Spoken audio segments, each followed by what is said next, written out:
सत श्री अकाल जी, मैं मुस्कान शर्मा तुहाडा सारिਆਂ ਦਾ बहुत-बहुत स्वागत करदी हां। रोज़ की तरह अज मैं फिर हाजिर हाँ लाइव शो लैके ते अज असीं गल करांगे जिहड़े स्टूडेंट्स मैडिकल कोर्सेस दे विच आस्ट्रेलिया जाना चाहुंदे ने ते इस टॉपिक ते डिस्कशन करन लई मेरे नाल हाजिर ने स्टडी वर्ल्ड तो mister Manish Gupta. Hello sir मेरा सब तो पहला तुहाडे नाल सवाल ये है कि जिहड़े स्टूडेंट्स ने +2 मैडिकल अते BSc नर्सिंग ते GNM कीती है ते उन्हां लई आस्ट्रेलिया च किहड़े-किहड़े ऑप्शनस अवेलेबल ने?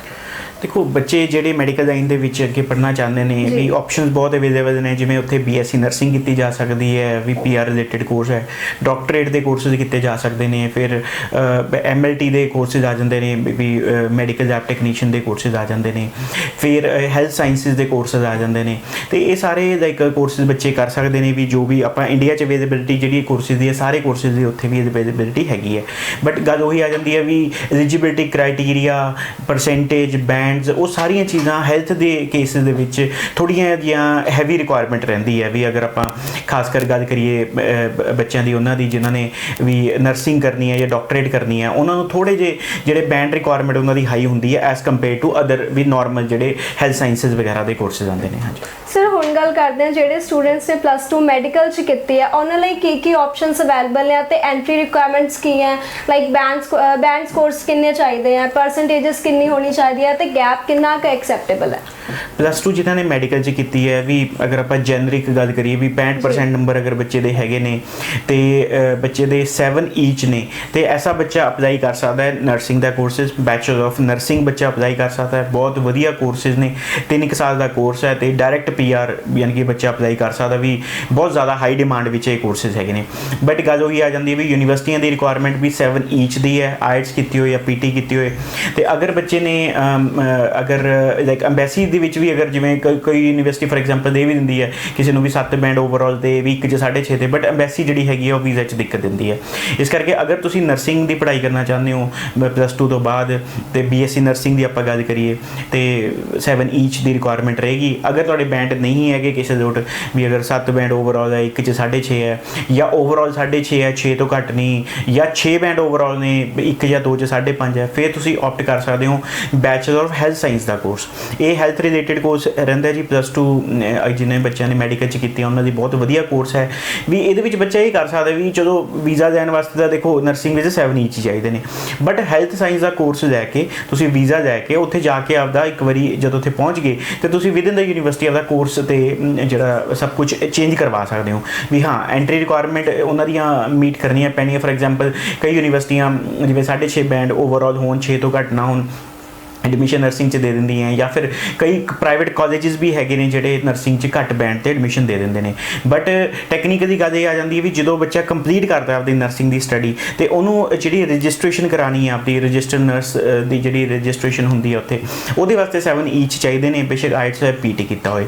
ਇਸ ਕਰਕੇ ਜਿਹੜੇ ਬੱਚਿਆਂ ਦੇ ਬੈਂਡ ਇੱਥੋਂ ਘੱਟ ਨੇ ਤੇ ਉਹਨਾਂ ਨੂੰ ਲੱਗਦਾ ਵੀ ਹਾਂ ਅਸੀਂ ਉੱਥੇ ਜਾ ਕੇ 3 ਸਾਲਾਂ 'ਚ ਇੰਪਰੂਵ ਕਰ ਦਾਂਗੇ, 3-4 ਸਾਲ ਉੱਥੇ ਪੜ੍ਹਨ ਤੋਂ ਬਾਅਦ ਵੈਸੇ ਇੰਗਲਿਸ਼ ਬੱਚੇ ਦੀ ਇੱਕ ਬੈਂਡ ਜਿੰਨੀ ਤਾਂ ਇੰਪਰੂਵ ਹੋ ਹੀ ਜਾਂਦੀ ਹੈ ਨੈਚੁਰਲੀ ਦੇਖਿਆ ਜਾਏ ਤਾਂ।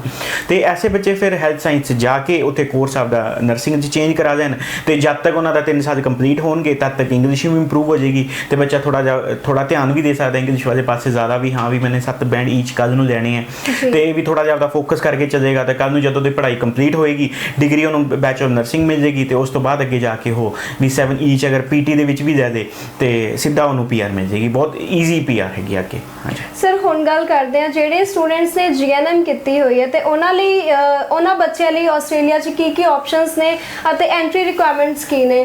ਲਾਈਕ ਬੈਂਡ ਸਕੋਰਸ ਵਗੈਰਾ ਕਿੰਨੇ ਚਾਹੀਦੇ ਆ ਤੇ ਪਰਸੈਂਟੇजेस ਸਟੂਡੈਂਟ ਦੀ ਕਿੰਨੀ ਹੋਣੀ ਚਾਹੀਦੀ ਹੈ ਤੇ ਗੈਪ ਕਿੰਨਾ ਕੁ ਐਕਸੈਪਟੇਬਲ ਹੈ GNM ਤੋਂ ਬਾਅਦ? ਦੇਖੋ GNM ਦੀ ਗੱਲ ਕਰੀਏ ਜਾਂ ANM ਦੀ ਵੀ ਆਪਾਂ ਗੱਲ ਕਰੀਏ, ਇਹਦੇ ਵਿੱਚ ਦੋਨਾਂ ਵਿੱਚ ਇਹ ਡਿਪਲੋਮਾ ਕੋਰਸਿਸ ਹੁੰਦੇ ਨੇ ਜੋ ਕਿ ਬੱਚਾ +2 ਤੋਂ ਬਾਅਦ ਵੀ ਕਰ ਸਕਦਾ ਹੈ, 10th ਤੋਂ ਬਾਅਦ ਵੀ ਬੱਚਾ ਕਰ ਸਕਦਾ ਹੈ। ਬਟ ਇਹਦੇ ਵਿੱਚ ਇਹ ਹੈ ਵੀ ਅੱਗੇ ਇਹਨਾਂ ਨੂੰ ਜਿਹੜਾ ਜਿਵੇਂ ਐਸ ਸੱਚ ਆਪਾਂ ਗੱਲ ਕਰੀਏ ਵੀ GNM ਨਰਸਿੰਗ ਦੇ ਬੇਸ ਤੇ PR ਤਾਂ ਡਾਇਰੈਕਟ ਅਪਲਾਈ ਨਹੀਂ ਹੋ ਸਕਦੀ, ਵੀ ਬੱਚੇ ਨੂੰ ਘੱਟੋ ਘੱਟ ਬੈਚਲਰ ਆਫ ਨਰਸਿੰਗ ਕਰਨੀ ਪਏਗੀ। ਹੁਣ ਕਈ ਕਾਲਜਿਸ ਉੱਥੇ ਯੂਨੀਵਰਸਿਟੀਜ਼ ਹੈਗੀਆਂ ਜਿਹੜੀਆਂ GNM ਨਰਸਿੰਗ ਦੇ ਬੇਸ ਤੇ ਕੁਝ ਐਗਜ਼ੈਂਪਸ਼ਨ ਦੇ ਦਿੰਦੀਆਂ ਵੀ ਸਬਜੈਕਟਸ ਦੀਆਂ। ਬਟ ਆਪਾਂ ਜੈਨਰਿਕ ਗੱਲ ਕਰੀਏ ਵੀ ਉਹੀ ਗੱਲ ਆ ਗਈ ਵੀ ਨਰਸਿੰਗ ਅਗਰ ਤੁਸੀਂ ਪੜ੍ਹਨੀ ਹੈ BSc ਨਰਸਿੰਗ 7 ਈਚ ਦੀ ਰਿਕੁਆਇਰਮੈਂਟ ਰਹੇਗੀ ਤੁਹਾਡੀ ਵੀਜ਼ਾ ਦੇਣ ਵਾਸਤੇ। ਅਗਰ ਬੈਂਡ ਤੁਹਾਡੇ ਘੱਟ ਨੇ ਐਡਮਿਸ਼ਨ ਉਹੀ ਬੈਚਲਰ ਆਫ ਹੈਲਥ ਸਾਇੰਸ ਦੇ ਵਿੱਚ ਵੀਜ਼ਾ ਅਪਲਾਈ ਕਰੋ, ਵੀਜ਼ਾ ਲੈ ਲਓ, ਉੱਥੇ ਜਾ ਕੇ ਆਪਦਾ ਕੋਰਸ ਚੇਂਜ ਕਰਾ ਦਿਓ। ਵੀ ਕਈ ਕਾਲਜਸ ਐਸੇ ਹੈ, ਯੂਨੀਵਰਸਿਟੀਜ਼ ਐਸੀ ਹੈ ਜਿਹਦੇ ਵਿੱਚ ਬੈਚਲਰ ਆਫ ਹੈਲਥ ਸਾਇੰਸ ਦਾ ਕੋਰਸ ਵੀ ਮਿਲ ਜਾਂਦਾ ਹੈ ਤੇ ਬੈਚਲਰ ਆਫ ਨਰਸਿੰਗ ਦਾ ਵੀ ਕੋਰਸ ਹੈਗਾ। ਹੁਣ because of visa point of view ਦੇ ਹਿਸਾਬ ਨਾਲ ਵੀ, ਕਿਉਂਕਿ ਐਮਬੈਸੀ ਵੀਜ਼ਾ 7 ਈਚ ਤੋਂ ਘੱਟ ਨਹੀਂ ਦਿੰਦੀ ਹੈਗੀ ਨਰਸਿੰਗ ਦਾ, ਤੇ ਉਹਦੇ ਵਾਸਤੇ ਬੱਚੇ ਨੂੰ ਤੇ ਯੂਨੀਵਰਸਿਟੀ ਨੂੰ ਵੀ ਬੱਚੇ ਨੂੰ ਉਹੀ ਹੈਲਥ ਸਾਇੰਸ ਦਾ ਕੋਰਸ ਦੇਣਾ ਪਏਗਾ। ਜਦ ਵੀਜ਼ਾ ਲੱਗ ਗਿਆ ਉੱਥੇ ਜਾ ਕੇ ਐਪਲੀਕੇਸ਼ਨ ਦੇ ਦਿਓ ਜੀ ਮੈंने ਇਹ ਕੋਰਸ ਨਹੀਂ, ਇਹ ਕੋਰਸ ਕਰਨਾ ਚਾਹੁੰਦਾ ਹੈ, ਕਿਉਂਕਿ ਹੈਲਥ ਦੀ ਰਿਕੁਆਇਰਮੈਂਟ ਤਾਂ ਦੋਨੋਂ ਪਾਸੇ ਮੀਟ ਕਰ ਹੀ ਜਾਂਦੀ ਹੈ, ਕਿਉਂਕਿ +2 ਜਾਂ ਜੋ ਵੀ ਡਿਪਲੋਮਾ ਬੱਚੇ ਨੇ ਕੀਤਾ ਹੈ ਉਹ ਦੋਨੋਂ ਪਾਸੇ ਚੱਲ ਜਾਂਦਾ। ਵੀ GNM ਤੋਂ ਬਾਅਦ ਅਗਰ +2 ਮੈਡੀਕਲ 'ਚ ਕੀਤੀ ਹੈ ਤਾਂ ਤੁਸੀਂ ਬੈਚਲਰ ਆਫ ਹੈਲਥ ਸਾਇੰਸ ਵੀ ਅਪਲਾਈ ਕਰ ਸਕਦੇ ਹੋ ਤੇ ਬੈਚਲਰ ਆਫ ਨਰਸਿੰਗ ਵੀ ਲੈ ਸਕਦੇ ਹੋ ਐਡਮਿਸ਼ਨ। ਤੇ ਉੱਥੇ ਜਾ ਕੇ ਫਿਰ ਇਹ ਈਜ਼ੀ ਰਹਿੰਦਾ ਬੱਚੇ ਨੂੰ ਵੀ ਵੀਜ਼ਾ ਲੱਗ ਗਿਆ, ਜਦੋਂ ਪਹੁੰਚ ਗਏ ਜੀ ਫੀਸ ਵੀ ਤੁਹਾਡੀ ਉੱਧਰ ਦੀ ਉੱਧਰ ਟ੍ਰਾਂਸਫਰ ਹੋ ਗਈ, ਵੀ ਤੁਹਾਨੂੰ ਫੀਸ ਦਾ ਵੀ ਨੁਕਸਾਨ ਨਹੀਂ ਹੁੰਦਾ ਹੈਗਾ। ਤੇ ਬਾਕੀ ਜਦ 3 ਸਾਲ ਤੁਹਾਡੇ ਕੰਪਲੀਟ ਹੋ ਜਾਣਗੇ ਤਦ ਤੱਕ 7 ਈਚ ਲੈ ਲਓ ਤੇ ਆਪਦੀ ਰਜਿਸਟ੍ਰੇਸ਼ਨ ਕਰਾ ਕੇ PR ਅਪਲਾਈ ਕਰ ਦਿਓ, ਵੀ ਬਹੁਤ ਈਜ਼ੀ ਰਹਿੰਦਾ ਹੈ। ਵੀ ਇਹੀ ਸੇਮ ਹੈ ਵੀ +2 ਕੀਤੀ ਹੈ ANM GNM ਨਰਸਿੰਗ ਵਾਸਤੇ ਉਹੀ ਫਾਰਮੂਲਾ ਹੈਗਾ, ਉਹਨਾਂ ਨੂੰ BSc ਨਰਸਿੰਗ ਵਿੱਚ ਹੀ ਲੈਣਾ ਪਏਗਾ ਅੱਗੇ ਕੇਸ। ਸਰ ਹੁਣ BSc ਨਰਸਿੰਗ ਦੀ ਗੱਲ ਕਰਦੇ ਆ, ਕਈ ਸਟੂਡੈਂਟਸ ਨੇ BSc ਨਰਸਿੰਗ ਕੀਤੀ ਹੁੰਦੀ ਹੈ ਤੇ ਉਹਨਾਂ ਲਈ ਆਸਟ੍ਰੇਲੀਆ 'ਚ ਕੀ ਆਪਸ਼ਨਸ ਨੇ, ਸੇਮ ਐਜ਼ ਮਤਲਬ ਬੈਂਸ ਕੋਰਸ ਕਿੰਨੇ ਕੁ ਚਾਹੀਦੇ, ਐਂਟਰੀ ਰਿਕੁਆਇਰਮੈਂਟਸ ਕਿੰਨੀ ਹੋਣੀ ਚਾਹੀਦੀ ਹੈ? ਦੇਖੋ BSc ਨਰਸਿੰਗ ਤੋਂ ਬਾਅਦ ਫਿਰ ਉਹੀ ਗੱਲ ਆ ਗਈ ਵੀ ਮਾਸਟਰ ਆਫ ਨਰਸਿੰਗ ਦਾ ਕੋਰਸ ਅਵੇਲੇਬਲ ਨੇ, ਜਿਹੜੇ ਕਿ ਉੱਥੇ PR ਰਿਲੇਟਡ ਕੋਰਸ ਨੇ, ਵੀ ਉਹਦੇ ਵਿੱਚ ਰਜਿਸਟ੍ਰੇਸ਼ਨ ਆਫ ਨਰਸ ਤੁਹਾਨੂੰ ਯਾਨੀ ਕਿ ਰਜਿਸਟ੍ਰੇਸ਼ਨ ਹੋ ਜਾਂਦੀ ਹੈ ਤੁਹਾਡੀ। ਤੇ ਇਹਦੀ ਰਿਕੁਆਇਰਮੈਂਟ ਵੀ ਉਹੀ ਆ ਗਈ ਵੀ ਜ਼ਿਆਦਾਤਰ ਯੂਨੀਵਰਸਿਟੀਆਂ 7 ਈਚ ਮੰਗਦੀਆਂ ਤੇ ਕੁਝ ਯੂਨੀਵਰਸਿਟੀ ਘੱਟ ਤੇ ਵੀ ਲੈ ਦਿੰਦੀ ਹੈ, ਬਟ ਉਹੀ ਐਮਬੈਸੀ ਦੇ ਵਿੱਚ ਵੀਜ਼ਾ ਦੀ ਦਿੱਕਤ ਆਉਂਦੀ ਹੈ। ਹੁਣ ਐਸੇ ਬੱਚੇ ਜਿਨ੍ਹਾਂ ਨੇ BSc ਨਰਸਿੰਗ ਕੀਤੀ ਹੈ ਉਹਨਾਂ ਦੀ ਵੈਸੇ ਜਨਰਲੀ ਜਿਹੜੇ ਆਪਸ਼ਨਸ ਮਿਲਦੀਆਂ ਵੀ bachelor of health promotion, health policy and leadership ਦੇ ਕੋਰਸ ਮਿਲ ਜਾਂਦੇ ਨੇ, bachelor of health science master of health science ਦਾ ਕੋਰਸ ਮਿਲ ਜਾਂਦਾ ਹੈ, ਫਿਰ ਮਾਸਟਰ ਪਬਲਿਕ ਹੈਲਥ ਦਾ ਕੋਰਸ ਮਿਲ ਜਾਂਦਾ ਐਸੇ ਬੱਚਿਆਂ ਨੂੰ ਵੀ। ਮਾਸਟਰਸ ਦੇ ਕਾਫੀ ਕੋਰਸਿਸ ਇਹਦੇ ਵਿੱਚ ਅਵੇਲੇਬਲ ਨੇ ਬੱਚਿਆਂ ਵਾਸਤੇ, BSc ਨਰਸਿੰਗ ਵਾਲਿਆਂ ਵਾਸਤੇ। ਬਟ ਉਹੀ ਗੱਲ ਆ ਗਈ ਵੀ ਨਰਸਿੰਗ ਰਿਲੇਟਡ 7 ਈਚ ਚਾਹੀਦੇ ਨੇ ਅਗਰ ਵੈਸੇ ਤੁਸੀਂ ਲੈਣਾ ਐਡਮਿਸ਼ਨ। ਤੇ ਮਾਸਟਰ ਪਬਲਿਕ ਹੈਲਥ ਦੀ ਜਿਵੇਂ ਕਈ ਯੂਨੀਵਰਸਿਟੀਆਂ 6.5 ਬੈਂਡ ਮੰਗਣਗੀਆਂ, 6 ਤੋਂ ਘੱਟ ਨਹੀਂ ਹੋਣੇ ਚਾਹੀਦੇ। ਕੁਝ ਯੂਨੀਵਰਸਿਟੀ 6 ਈਚ ਤੇ ਵੀ ਤੁਹਾਨੂੰ ਮਾਸਟਰ ਪਬਲਿਕ ਹੈਲਥ ਦਾ ਕੋਰਸ ਮਿਲ ਜਾਏਗਾ, ਵੀਜ਼ਾ ਲੈ ਕੇ ਉੱਥੇ ਜਾ ਕੇ ਕੋਰਸ ਚੇਂਜ ਕਰਾ ਦਿਓ। ਉੱਥੇ ਜਾ ਕੇ ਵੀ ਮਾਸਟਰ ਆਫ ਨਰਸਿੰਗ ਬਹੁਤ ਜ਼ਿਆਦਾ ਜਗ੍ਹਾ ਨਹੀਂ ਪੜ੍ਹਾਈ ਜਾਂਦੀ, ਵੀ 5-6 ਯੂਨੀਵਰਸਿਟੀਜ਼ ਹੀ ਹੈਗੀਆਂ ਜਿਹੜੀਆਂ ਮਾਸਟਰ ਆਫ ਨਰਸਿੰਗ ਕਰਵਾਉਂਦੀਆਂ। ਤੇ ਉਹਦੇ ਵਾਸਤੇ ਪ੍ਰੀ ਰਿਕੁਇਜ਼ਿਟ ਜਿਹੜੀ ਹੁੰਦੀ ਹੈ ਉਹਦੀ ਰਿਕੁਆਇਰਮੈਂਟ ਹੈ ਵੀ ਬੈਚਲਰ ਆਫ ਨਰਸਿੰਗ ਤੁਹਾਡੀ ਹੋਣੀ ਚਾਹੀਦੀ ਹੈ, ਵੀ ਉਸ ਤੋਂ ਬਿਨਾਂ ਤੁਹਾਨੂੰ ਮਾਸਟਰ ਆਫ ਨਰਸਿੰਗ ਨਹੀਂ ਮਿਲਦੀ ਹੈਗੀ ਕਿਤੇ ਵੀ। ਤੇ ਬੈਚਲਰ ਆਫ ਨਰਸਿੰਗ ਅਗਰ ਤੁਸੀਂ ਕੀਤੀ ਹੈ ਤੇ ਅਗਰ ਕੋਸ਼ਿਸ਼ ਕਰੋ 7 ਈਚ ਦਿਓ। ਸਾਡੇ ਕੋਲ ਕਾਫੀ ਕੇਸਿਸ ਅਸੀਂ ਬੱਚਿਆਂ ਨੂੰ ਦਿਖਾ ਵੀ ਸਕਦੇ ਹਾਂ ਜਿਨ੍ਹਾਂ ਨੇ +2 ਤੋਂ ਬਾਅਦ ਜਾਂ GNM ਤੋਂ ਬਾਅਦ ਜਾਂ ਆਪਣਾ ਬੈਚਲਰ ਕੀਤੀ ਹੋਈ ਸੀਗੀ BSc ਨਰਸਿੰਗ ਤੋਂ ਬਾਅਦ 7 ਈਚ ਦੇ ਨਾਲ ਉਹਨਾਂ ਨੇ ਵੀ ਆਪਣਾ ਵੀ ਨਰਸਿੰਗ ਦੇ ਕੋਰਸਿਸ ਵਿੱਚ ਆਸਟ੍ਰੇਲੀਆ ਦੇ ਵਿੱਚ ਵੀਜ਼ਾ ਲਿੱਤਾ ਹੈ ਤੇ ਬਹੁਤ ਆਸਾਨੀ ਨਾਲ ਬਹੁਤ ਆਰਾਮ ਨਾਲ ਵੀਜ਼ਾ ਦਿੰਦੇ ਨੇ। ਕਿਉਂਕਿ ਇੱਕ ਚੀਜ਼ ਹੋਰ ਦੇਖਣ ਦੀ ਲੋੜ ਹੈ ਇਹਦੇ ਵਿੱਚ ਵੀ ਜਿਹੜੇ ਬੱਚੇ 7 ਈਚ ਵਾਲੇ ਹੈਗੇ ਨੇ ਨਰਸਿੰਗ ਕਰਨ ਜਾ ਰਹੇ ਨੇ, ਕਿਉਂਕਿ ਇਹ ਨਾ ਸੋਚੋ ਵੀ ਤੁਹਾਨੂੰ ਵੀਜ਼ੇ ਦੀ ਲੋੜ ਹੈ, ਇਹ ਵੀ ਸੋਚੋ ਵੀ ਉਹ ਕੰਟਰੀ ਨੂੰ ਵੀ ਤੁਹਾਡੀ ਲੋੜ ਹੈ। ਉਹਨਾਂ ਨੂੰ ਵੀ ਪਤਾ ਵੀ ਤੁਸੀਂ 7 ਈਚ ਹੁਣੀ ਦਿੱਤੇ ਹੋਏ ਨੇ ਕਿ 3 ਸਾਲਾਂ ਬਾਅਦ ਤੁਹਾਡੀ ਇੰਗਲਿਸ਼ ਇੰਪਰੂਵ ਵੀ ਹੋਣੀ ਹੈ, ਮਾੜੀ ਤਾਂ ਹੋਣੀ ਨਹੀਂ ਹੈਗੀ ਉੱਥੇ ਜਾ ਕੇ, ਵੀ 7 ਬੈਂਡਾਂ ਦਾ 8 ਬੈਂਡ ਤੇ ਪਹੁੰਚ ਜਾਏਗਾ ਜਾ ਕੇ ਉੱਥੇ ਜਾ ਕੇ। ਤੇ ਉਹਨਾਂ ਨੂੰ ਪਤਾ ਵੀ ਜਿਹੜਾ 7 ਬੈਂਡਾਂ ਦਾ ਬੱਚਾ ਹੁਣੀ 7 ਬੈਂਡ ਇੰਡੀਆ ਤੋਂ ਲੈ ਕੇ ਬੈਠੇ ਹੈ ਤੇ ਉਹਨੂੰ ਉਹ BSc ਨਰਸਿੰਗ ਦਾ ਕੋਰਸ ਅਗਰ ਦੇ ਰਹੇ ਨੇ, ਮਾਸਟਰ ਆਫ ਨਰਸਿੰਗ ਦੇ ਰਹੇ, ਤੇ ਉਹਨਾਂ ਨੂੰ ਪਤਾ ਹੈ ਵੀ ਇਹ ਬੱਚਾ ਆਰਾਮ ਨਾਲ ਪਾਸ ਵੀ ਕਰ ਜਾਏਗਾ ਕੋਰਸ, ਕਿਉਂਕਿ ਐਂਟਰੀ ਰਿਕੁਆਇਰਮੈਂਟ ਬੱਚੇ ਦੀਆਂ ਮੀਟ ਕਰ ਰਹੀ ਹੈ, ਇੰਗਲਿਸ਼ ਵਧੀਆ ਹੈਗੀ ਹੈ। ਉਸ ਤੋਂ ਬਾਅਦ ਪੜ੍ਹਾਈ ਕਰਨ ਤੋਂ ਬਾਅਦ ਉਹਨੇ ਜਦ ਰਜਿਸਟ੍ਰੇਸ਼ਨ ਕਰਾਉਣੀ ਹੈ, ਕਿਉਂਕਿ 2 ਸਾਲ ਦੀ ਵੈਲਿਡਿਟੀ ਹੁੰਦੀ ਹੈ IELTS ਜਾਂ PT ਦੀ, ਤੇ ਜਦੋਂ ਉੱਥੇ ਜਾ ਕੇ ਵੀ ਜਦੋਂ ਉਹਨੇ ਦੁਬਾਰਾ ਉਹਨੂੰ ਟੈਸਟ ਦੇਏਗਾ ਤੇ ਉਹਨੂੰ ਪਤਾ ਹੈ ਵੀ 7 ਈਚ ਤੋਂ ਵੱਧ ਹੀ ਰਹਿ ਜਾਏਗਾ ਬੱਚਾ, ਵੀ ਹੋ ਸਕਦਾ 8 ਈਚ ਵੀ ਲੈ ਜਾਏ ਜਾ ਕੇ। ਤੇ ਫਿਰ 7 ਈਚ ਦੇ ਨਾਲ ਤੁਹਾਡੀ ਰਜਿਸਟ੍ਰੇਸ਼ਨ ਉੱਥੇ ਨਰਸ ਦੀ ਰਜਿਸਟਰਡ ਨਰਸ ਤੁਸੀਂ ਬਣ ਜਾਂਦੇ ਹੋ। ਉਹ ਸਰਟੀਫਿਕੇਟ ਜਿਹੜਾ ਰਜਿਸਟਰਡ ਨਰਸ ਦਾ ਸਰਟੀਫਿਕੇਟ ਹੈ ਉਹ ਲੈ ਕੇ ਤੁਸੀਂ ਇਮੀਗ੍ਰੇਸ਼ਨ 'ਚ ਅਪਲਾਈ ਕਰੋ, ਬਹੁਤ ਜਲਦੀ, ਯਾਨੀ ਕਿ ਹਰ ਇੱਕ ਸਟੇਟ ਵੀ ਦੇ ਦਿੰਦੀ ਹੈ ਤੇ ਫੈਡਰਲ ਦੇ ਵਿੱਚ ਅਗਰ ਤੁਸੀਂ ਜਾਣਾ ਹੈ ਅਪਲਾਈ ਕਰਨਾ ਤਾਂ ਉਹਦੇ ਵਿੱਚ ਹੀ ਬਹੁਤ ਜਲਦੀ PR ਮਿਲਦੀ ਹੈ। ਇਸ ਕਰਕੇ ਉਹਨਾਂ ਨੂੰ ਤੁਹਾਡੀ ਲੋੜ ਹੈ, ਇਹ ਸੋਚ ਕੇ ਚਲੋ ਵੀ 7 ਈਚ ਅਗਰ ਤੁਹਾਡੇ ਹੈਗੇ ਨੇ ਤੇ ਨਰਸਿੰਗ ਦਾ ਤੁਸੀਂ ਪ੍ਰੋਗਰਾਮ ਅਪਲਾਈ ਕਰ ਰਹੇ ਹੋ ਤੇ ਉਹਨਾਂ ਨੂੰ ਪਤਾ ਹੈ ਵੀ ਇਹ ਬੱਚਾ ਵੀ ਕੱਲ੍ਹ ਨੂੰ ਅਪਲਾਈ ਵੀਜ਼ਾ ਲਏਗਾ, ਵੀਜ਼ਾ ਲੈ ਕੇ ਉਹਨੇ ਰਜਿਸਟਰਡ ਨਰਸ ਦਾ ਸਰਟੀਫਿਕੇਟ ਲੈ ਕੇ ਉਹਨੇ ਜਾਣਾ ਤਾਂ ਹੈ ਨਹੀਂ, ਉਹਨੂੰ ਪਤਾ ਹੀ ਹੈ ਵੀ ਸਾਡੇ ਕੋਲ ਇੱਥੇ PR ਅਪਲਾਈ ਕਰੇਗਾ ਤੇ ਉਹਨਾਂ ਨੂੰ ਪਤਾ ਵੀ 7 ਈਚ ਦੇ ਬੇਸ ਤੇ ਵੀ PR ਬੱਚੇ ਦੀ ਹੋ ਹੀ ਜਾਏਗੀ ਆਰਾਮ ਨਾਲ। ਤੇ ਇਸ ਕਰਕੇ ਇਹ ਚੀਜ਼ ਸੋਚ ਕੇ ਚਲੋ ਵੀ ਵੀਜ਼ਾ ਸਕਸੈਸ ਰੇਟ ਓਵਰਆਲ ਵੈਸੇ ਹੀ ਬਹੁਤ ਜ਼ਿਆਦਾ ਹੀ ਆਉਂਦਾ ਵੀ ਅਗਰ 7 ਈਚ ਬੱਚੇ ਦੇ ਹੈਗੇ ਨੇ ਤੇ ਨਰਸਿੰਗ ਦੇ ਕੋਰਸ ਵਿੱਚ ਅਪਲਾਈ ਕਰ ਰਿਹਾ ਹੈ। ਤੇ ਬਾਕੀ ਵੀ ਬਹੁਤ ਵਧੀਆ ਕੋਰਸ ਹੈਗਾ, ਇਹਦੇ ਵਿੱਚ ਜੌਬਸ ਓਪਰਚੁਨਿਟੀਜ਼ ਬਹੁਤ ਜ਼ਿਆਦਾ ਹੈਗੀਆਂ। ਅਗਰ ਫॉर ਐਗਜ਼ਾਮਪਲ ਵੀ ਤੁਸੀਂ ਸਿਰਫ ਪੀਆਰ ਫੋਕਸ ਹੀ ਕਰਕੇ ਚੱਲ ਰਹੇ ਹੋ, ਵੀ ਤੁਸੀਂ ਹੋਰ ਜ਼ਿਆਦਾ ਚੀਜ਼ਾਂ ਨਹੀਂ ਸੋਚ ਰਹੇ, ਤੁਸੀਂ ਤੁਹਾਡੇ ਦਿਮਾਗ 'ਚ ਇਹ ਹੈ ਵੀ ਪੀਆਰ ਲੈ ਦਈਏ, ਬਾਕੀ ਵੀ ਅਸੀਂ ਚਲੋ ਬਾਅਦ 'ਚੋਂ ਕੀ ਕਰਨਾ ਕੀ ਨਹੀਂ ਬਾਅਦ ਦੀ ਗੱਲ ਹੈ। BSc ਨਰਸਿੰਗ ਦਾ ਕੋਰਸ ਲੈ ਲਓ। IELTS ਦੇ ਵਿੱਚ 7 ਈਚ ਲੈਣੇ ਦੇਖੋ ਮੁਸ਼ਕਿਲ ਹੈ, ਮੈਂ ਵੀ ਕਹਿੰਦਾ ਇਹ ਗੱਲ ਦੇ 'ਚ ਕੋਈ ਡਾਊਟ ਨਹੀਂ। PT ਦੇ ਵਿੱਚ ਬਟ 7 ਈਚ ਲੈਣੇ ਇੰਨੇ ਮੁਸ਼ਕਿਲ ਨਹੀਂ ਹੈਗੇ, ਤੇ 7 ਈਚ ਤੁਸੀਂ ਅਗਰ PT ਨੂੰ ਟਾਰਗੇਟ ਕਰਦੇ ਹੋ ਤੇ ਤੁਸੀਂ ਆਰਾਮ ਨਾਲ ਲੈ ਸਕਦੇ ਹੋ। ਤੇ PT ਦੇ ਵਿੱਚ ਆਰਾਮ ਨਾਲ ਬਹੁਤ ਯੂਨੀਵਰਸਿਟੀਜ਼ ਹੈਗੀਆਂ ਜਿਹੜੀਆਂ ਕਿ ਇਸ ਟਾਈਮ ਮਾਸਟਰ ਆਫ ਨਰਸਿੰਗ ਤੇ ਬੈਚਲਰ ਆਫ ਨਰਸਿੰਗ ਜਿਹੜੀਆਂ ਪ੍ਰੋਵਾਈਡ ਕਰ ਰਹੀਆਂ, ਤੇ ਉਹਨਾਂ ਵਿੱਚ ਅਪਲਾਈ ਕਰੋ। ਵੀ ਇਹਦੇ ਵਿੱਚ ਸ਼ਾਰਟਕਟ ਨਾ ਮਾਰੋ, ਵੀ ਅਗਰ ਤੁਸੀਂ ਤੁਹਾਨੂੰ ਕੋਈ ਕਹਿੰਦਾ ਵੀ ਹੈ ਜਿਵੇਂ ਫॉर ਐਗਜ਼ਾਮਪਲ 7 ਹੈਗੇ ਨੇ ਤੁਹਾਡੇ 1 'ਚ 6.5 ਰਹਿ ਗਏ, ਵੀ ਮੇਰੇ ਹਿਸਾਬ ਨਾਲ ਵੀ ਤੁਸੀਂ ਉਹਨੂੰ ਦੁਬਾਰਾ ਇੰਪਰੂਵ ਕਰਕੇ 7 ਈਚ ਤੇ ਫਾਇਦਾ ਲਗਾਓ। ਇਹ ਨਾ ਕਰੋ ਵੀ 1 'ਚ 6.5 ਰਹਿ ਗਏ ਵੀ ਆਪਾਂ ਬੈਚਲਰ ਆਫ ਹੈਲਥ ਸਾਇੰਸ ਲੈ ਲਈਏ ਜਾਂ ਮਾਸਟਰ ਆਫ ਪਬਲਿਕ ਹੈਲਥ ਲੈ ਲਈਏ। ਵੀ ਮੇਰੇ ਹਿਸਾਬ ਨਾਲ ਯਾਨੀ ਕਿ ਤੁਹਾਨੂੰ ਇੱਕ ਮੌਕਾ ਹੋਰ ਦੇਣਾ ਚਾਹੀਦਾ ਆਪਣੇ ਆਪ ਨੂੰ। ਹਾਂ, ਅਗਰ ਤੁਹਾਡੇ ਵੈਸੇ 6.5 ਬੈਂਡ ਓਵਰਆਲ ਜਾਂ 6 ਬੈਂਡ ਹੀ ਓਵਰਆਲ ਆ ਰਹੇ ਨੇ, ਤੁਹਾਡੇ ਨਹੀਂ ਵੱਧ ਰਹੇ ਹੈਗੇ ਕਿਸੇ ਲੋੜ, ਫਿਰ ਕੋਈ ਫਾਇਦਾ ਨਹੀਂ ਹੈਗਾ। ਫਿਰ ਉਹੀ ਬੈਚਲਰ ਆਫ ਹੈਲਥ ਸਾਇੰਸ ਦਾ ਕੋਰਸ ਲਓ ਜਾਂ ਮਾਸਟਰ ਪਬਲਿਕ ਹੈਲਥ ਦਾ ਕੋਰਸ ਅਪਲਾਈ ਕਰੋਗੇ ਤੇ ਉਹੀ ਤੁਹਾਡੇ ਲਈ ਜ਼ਿਆਦਾ ਬੈਟਰ ਰਹੇਗਾ ਵੀ ਐਸ ਕੰਪੇਅਰ ਟੂ ਵੀ ਤੁਸੀਂ ਨਰਸਿੰਗ ਦਾ ਪੰਗਾ ਲਓਗੇ। ਤਾਂ ਸਰ ਹੁਣ ਗੱਲ ਕਰਦੇ ਹਾਂ ਆਸਟ੍ਰੇਲੀਆ 'ਚ ਅਪਲਾਈ ਕਰਨ ਲਈ ਸਟੂਡੈਂਟ ਦੀ ਪ੍ਰੋਫਾਈਲ ਕਿਵੇਂ ਦੀ ਹੋਣੀ ਚਾਹੀਦੀ ਹੈ? देखो बैंड 7 ईच अगर नर्सिंग लैनी है, अगर डॉक्टरेट के कोर्स लैने जिमें MBBS के कोर्स BDS के कोर्स भी मिलते हैं। फीसां बहुत ज़्यादा होंदियां, उहदे कोई 60-70 लाख रुपया फीस बनती है 1 साल की, भी बहुत हाईली यानी कि महंगे कोर्सेज हैगे ने। तो उन्होंने रिक्वायरमेंट 7.5 ईच की आ जाती है या 8 ईच की भी आ जाती है भी डॉक्टरेट के कोर्सेज वास्ते। नर्सिंग एक सेफ या एक वो है जिन्हें कहते भी ऑप्शन बच्चों वास्ते 7 ईच की रिक्वायरमेंट भी जिमें पढ़े लिखे बच्चे जोड़े हैगे ने CBSE बोर्ड के ICSE बोर्ड के, उन्होंने कोई इन्नी दिक्कत नहीं आती 7 ईच। साढ़े कोल आम ही बच्चे आते हैं 7 ईच वाले, 8 ईच वाले भी बच्चे आम ही आते हैं। बट वही गल है भी फोकस उस चीज़ पर रखना जरूरी है भी असी जिंदगी च कुछ करना है तो वो वास्ते फिर थोड़ा जिहा मेहनत करनी पैंदी है बच्चों को IELTS नूं लैके खासकर। तो ये एंट्री रिक्वायरमेंट आप जनरल गल करिए भी 60-65% भी तुहाडे नंबर ने अगर +2 दे विच ते एक्सैप्टेबल है, कोई इन्नी वड्डी मैटर नहीं हैगी। ग्रैजुएशन विच भी तुहाडे 60% नंबर हैगे ने, बहुत ने, इहदे विच कोई इन्ना वड्डा मैटर नहीं। बट बैंड रिक्वायरमेंट ते सारी गल फसदी है भी जे तुहाडे ओवरऑल तुसीं परसेंटेज 60% हैगी है +2 च बैचलर ਦੇ ਵਿੱਚ ਤੇ ਅਗਰ ਨਰਸਿੰਗ ਨੂੰ ਟਾਰਗੇਟ ਕਰ ਰਹੇ ਹੋ ਤੇ ਇੱਕ ਵਾਰੀ ਪੇਪਰ ਦੇ ਕੇ ਦੇਖੋ, ਅਗਰ ਤੁਹਾਡੇ 6.5 ਦੇ ਆਸ-ਪਾਸ ਕਿਤੇ ਟਿਕ ਰਹੇ ਨੇ ਵੀ ਫਸਟ ਅਟੈਂਪਟ 'ਚ, ਤੇ ਤੁਸੀਂ ਫਿਰ ਕੋਸ਼ਿਸ਼ ਕਰਕੇ PT ਕਰਕੇ 7 ਈਚ ਲਓ ਤੇ ਅਪਲਾਈ ਕਰੋ। ਵੀ ਫਸਟ ਬਾਰੀ 'ਚ ਹੀ ਤੁਸੀਂ ਨਰਸਿੰਗ ਹੀ ਲੈ ਕੇ ਜਾਓ।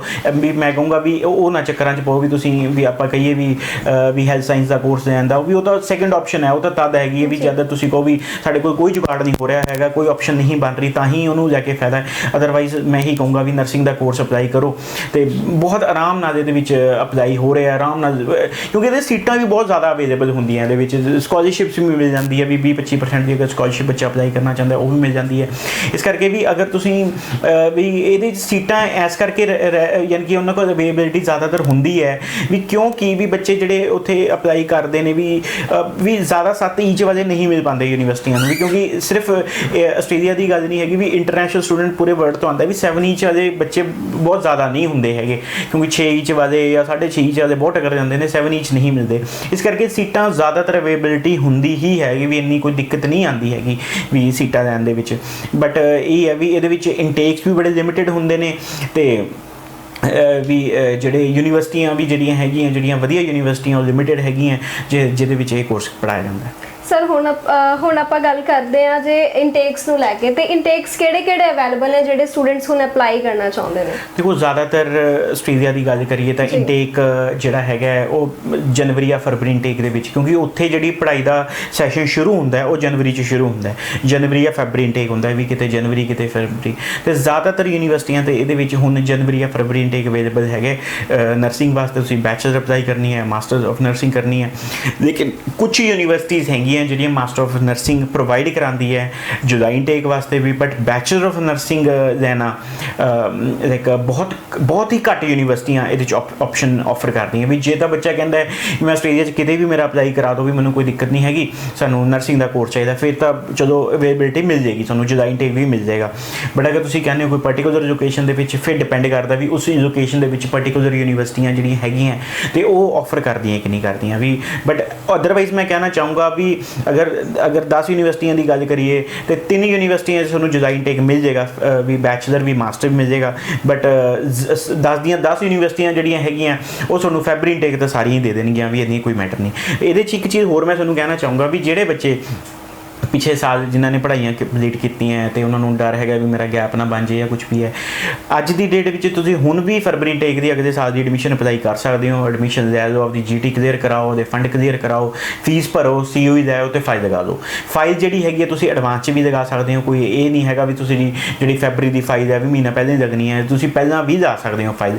ਵੀਜ਼ਾ ਅਪਲਾਈ ਕਰਕੇ ਵੀਜ਼ਾ ਲੈ ਲਓ, ਅਸੀਂ 6-6 7-7 ਮਹੀਨੇ ਪਹਿਲਾਂ ਵੀ ਵੀਜ਼ੇ ਦਿੱਤੇ ਨੇ। ਇਸ ਕਰਕੇ ਉਹਦੇ ਨਾਲ ਕੀ ਹੋਏਗਾ, ਤੁਹਾਡੀ ਐਡਮਿਸ਼ਨ ਆ ਗਈ, ਤੁਹਾਡੀ ਜੀ ਅਪਲਾਈ ਹੋ ਗਿਆ ਕੇਸ, ਤੁਹਾਡੀ COE ਆ ਗਈ, ਤੇ ਫਿਰ ਉਹ ਗੈਪ ਦਾ ਤੁਹਾਡਾ ਮਾਮਲਾ ਨਹੀਂ ਰਹਿੰਦਾ। ਜਿਵੇਂ ਪਿਛਲੇ ਸਾਲ ਤੁਸੀਂ ਕੀਤੀ ਜੀ +2, ਉਸ ਤੋਂ ਬਾਅਦ ਜਦੋਂ ਕੋਵਿਡ ਦਾ ਵੀ ਇਸ਼ੂ ਰਿਹਾ, ਫਿਰ IELTS ਵੀ ਬੱਚਾ ਕਰਦਾ, ਉਹਦੇ ਵਿੱਚ ਵੀ ਟਾਈਮ ਜਾਂਦਾ, ਤੇ ਉਹਦੇ 'ਚ ਫਿਰ ਤੁਹਾਡਾ ਗੈਪ ਦਾ ਇਸ਼ੂ ਨਹੀਂ ਬਣੇਗਾ। ਤੇ ਅਗਰ ਤੁਸੀਂ ਡਿਲੇ ਕਰਦੇ ਹੋ ਵੀ ਹਾਂ ਵੀ ਆਪਾਂ ਸਤੰਬਰ ਅਕਤੂਬਰ ਤੱਕ ਜਾ ਕੇ ਕਰੀਏ, ਤੇ ਫਿਰ ਉਹਦੇ ਵਿੱਚ ਕੀ ਆਉਂਦਾ ਦਿੱਕਤ ਵੀ ਇਸ ਟਾਈਮ ਤਾਂ ਸੀਟਾਂ ਦੀ ਕੋਈ ਇਸ਼ੂ ਨਹੀਂ ਹੈਗਾ, ਬਟ ਅੱਗੇ ਜਾ ਕੇ ਸੀਟਸ ਜਿਹੜੀਆਂ ਹੈਗੀਆਂ ਸਤੰਬਰ ਅਗਸਤ ਤੋਂ ਬਾਅਦ ਜਦੋਂ ਵੀ ਤੁਸੀਂ ਫੈਬਰੀ ਇਨਟੇਕ ਦੇ ਵਿੱਚ ਕਿਤੇ ਤਾਂ ਮਿਲ ਜਾਂਦੀਆਂ ਸੀਟਾਂ, ਕਿਤੇ ਫਿਰ ਚੋਇਸ ਨਹੀਂ ਬੱਚੇ ਨੂੰ ਮਿਲ ਪਾਉਂਦੀ, ਤੇ ਸਕਾਲਰਸ਼ਿਪ ਦਾ ਵੀ ਇਸ਼ੂ ਬਣਦਾ। ਇਸ ਕਰਕੇ ਅਗਰ ਵੀ ਫੈਬਰੀ ਨੈਕਸਟ ਇਨਟੇਕ ਦਾ ਵੀ ਸੋਚ ਕੇ ਚੱਲ ਰਹੇ ਹੋ ਤਾਂ ਕੋਈ ਦਿੱਕਤ ਦੀ ਗੱਲ ਨਹੀਂ। ਜੇ ਲੋਕੇਸ਼ਨ ਦਾ ਤੁਹਾਡਾ ਇਸ਼ੂ ਨਹੀਂ ਹੈਗਾ ਤਾਂ ਫਿਰ ਤੁਸੀਂ ਜੁਲਾਈ ਇਨਟੇਕ ਅਪਲਾਈ ਕਰਕੇ ਆਪਣਾ ਤੁਸੀਂ ਲੈ ਸਕਦੇ ਹੋ।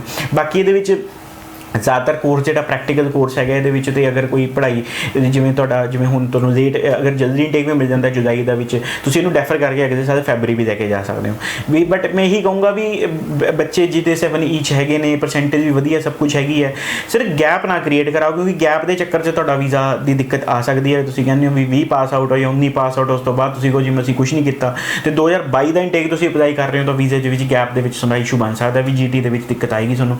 ਬਟ ਅਗਰ ਹੁਣ ਤੋਂ ਤੁਸੀਂ ਐਡਮਿਸ਼ਨ ਅਪਲਾਈ ਕਰ ਦਿਓ, GT ਕਲੀਅਰ ਕਰਾ ਦਿਓ, ਵੀ ਪ੍ਰੋਸੈਸ ਤਾਂ ਸ਼ੁਰੂ ਕਰ ਹੀ ਸਕਦੇ ਹੋ, ਤੇ ਤੁਸੀਂ ਉਹਦੇ ਵਿੱਚ ਜਿਹੜੀ GT ਸਟੇਟਮੈਂਟ ਜਾਣੀ ਹੈ, ਤੁਹਾਡੀ SOP ਬਣਨੀ ਹੈ, ਉਹਦੇ 'ਚ ਕਲੀਅਰ ਦੇਖ ਸਕਦੇ ਹੋ ਵੀ ਮੇਰੇ ਇਹ ਫਰਵਰੀ ਦੇ ਮਹੀਨੇ 'ਚ ਜਾਂ ਮਾਰਚ ਦੇ ਮਹੀਨੇ 'ਚ ਮੈंने ਐਡਮਿਸ਼ਨ ਅਪਲਾਈ ਕੀਤੀ, ਐਡਮਿਸ਼ਨ ਆ ਗਈ, ਫਿਰ मैंने GT ਕਲੀਅਰ ਕਰਾਈ ਜੀ, मैंने ਫੀਸ ਭਰੀ, ਤੇ ਉਹ ਸਾਰਾ ਟਰੈਕ ਬਣ ਜਾਂਦਾ ਫਿਰ। ਤੇ ਉਹਨਾਂ ਨੂੰ ਪਤਾ ਵੀ ਜਦ ਬੱਚਾ ਜਦ ਸ਼ੁਰੂ ਹੀ ਕਰਤਾ ਤੇ ਉਹਦੇ 'ਚ ਤਾਂ ਬੱਚੇ ਦਾ ਕੋਈ ਫਾਲਟ ਨਹੀਂ ਹੈਗਾ। ਅਗਰ ਉਹਨੂੰ ਅਗਲੇ ਸਾਲ ਦਾ ਇਨਟੇਕ ਮਿਲ ਰਿਹਾ ਤਾਂ ਉਹ ਵੀ ਕਿਆ ਕਰੇ, ਤੇ ਉਹਦੇ ਹੱਥ 'ਚ ਕੁਝ ਨਹੀਂ ਹੈਗਾ। ਇਸ ਕਰਕੇ ਫਿਰ ਤੁਹਾਨੂੰ ਕੋਈ ਦਿੱਕਤ ਨਹੀਂ ਹੈਗੀ। ਲੇਕਿਨ ਅਗਰ ਤੁਸੀਂ ਵੇਟ ਕਰਦੇ ਹੋ ਵੀ ਹਾਂ ਆਪਾਂ ਵੀ ਸਤੰਬਰ ਅਕਤੂਬਰ ਤੱਕ ਵੇਟ ਕਰਕੇ ਚੱਲਣਾ ਹੈ, ਤਾਂ ਫਿਰ ਮੈਂ ਕਹੂੰਗਾ ਵੀ ਸਕਾਲਰਸ਼ਿਪ 'ਚ ਵੀ ਦਿੱਕਤ ਆਏਗੀ, ਸੀਟਾਂ 'ਚ ਵੀ ਦਿੱਕਤ ਆਏਗੀ, ਤੇ ਗੈਪ ਵਿੱਚ ਵੀ ਤੁਹਾਨੂੰ ਦਿੱਕਤ ਆਏਗੀ। ਜਿਹੜੇ ਵੀ ਸਟੂਡੈਂਟਸ ਇਸ ਵੀਡੀਓ ਨੂੰ ਦੇਖ ਰਹੇ ਨੇ, ਉਮੀਦ ਕਰਦੇ ਹਾਂ ਤੁਹਾਡੇ ਸਾਰੇ ਸਵਾਲਾਂ ਦੇ ਜਵਾਬ ਤੁਹਾਨੂੰ ਮਿਲ ਚੁੱਕੇ ਹੋਣਗੇ। ਜੇ ਹੁਣ ਵੀ ਤੁਹਾਡੇ ਮਨ ਦੇ ਵਿੱਚ ਕੋਈ ਸਵਾਲ ਹੈ, ਕੋਈ ਡਾਊਟ ਹੈ, ਤੇ ਤੁਸੀਂ ਹੇਠ ਦਿੱਤੇ ਗਏ ਨੰਬਰ ਤੇ ਸੰਪਰਕ ਕਰ ਸਕਦੇ ਹੋ। ਵਧੇਰੀ ਜਾਣਕਾਰੀ ਲਈ ਤੁਸੀਂ ਸਟੱਡੀ ਵਰਲਡ ਵਿਜ਼ਿਟ ਵੀ ਕਰ ਸਕਦੇ ਹੋ। ਜਲਦੀ ਹਾਜ਼ਰ ਹੋਵਾਂਗੇ ਨਈ ਵੀਡੀਓਜ਼ ਲੈ ਕੇ, ਨਿਊ ਅਪਡੇਸ਼ਨਸ ਦੇ ਨਾਲ। ਉਦੋਂ ਤੱਕ ਜੁੜੇ ਰਹੋ ਤੁਸੀਂ ਇਸ ਚੈਨਲ ਨਾਲ। ਸਤਿ ਸ਼੍ਰੀ ਅਕਾਲ।